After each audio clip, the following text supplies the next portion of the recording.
Adeline a 31 ans. Cette mère de famille était depuis 2016 inscrite au centre de formation du BTP à Grand-Bourteroulde. Elle y préparait un brevet professionnel. Mais le 4 janvier dernier, elle a été victime d'une agression sexuelle commise par l'un de ses formateurs, ce qui l'a traumatisée. Aujourd'hui, j'ai un traitement antidépressif, anxiolytique, j'ai des suivis psychologiques et ça a été démontré en fait que psychologiquement j'avais subi cette agression.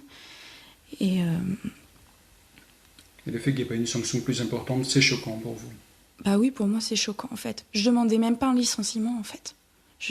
Même une mise à pied, mais il n'y a rien eu de tout ça en fait. Adeline a été reconnue victime par le tribunal de grande instance d'Évreux. Son formateur a fait l'objet d'un rappel solennel à la loi, ce qui pour Adeline était insuffisant pour lui permettre de se reconstruire et de reprendre sa formation. Psychologiquement, je refuse de reprendre la formation auprès de mon agresseur en fait.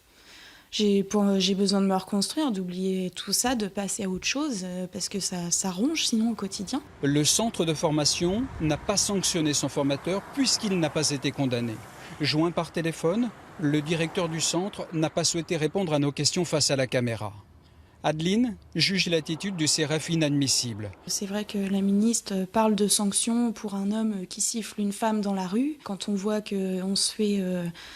On se fait mettre des mains aux fesses, on se fait attoucher la poitrine et dire des obscénités de type je te ferai bien l'amour, c'est parce que tu veux pas, ou je te ferai plus de mains, ça te tente en salle de cours.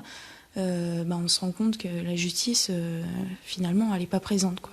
Adeline est aujourd'hui en arrêt de travail et ne sait pas encore comment elle va se sortir de cette douloureuse expérience. C'est ce qui est reproché.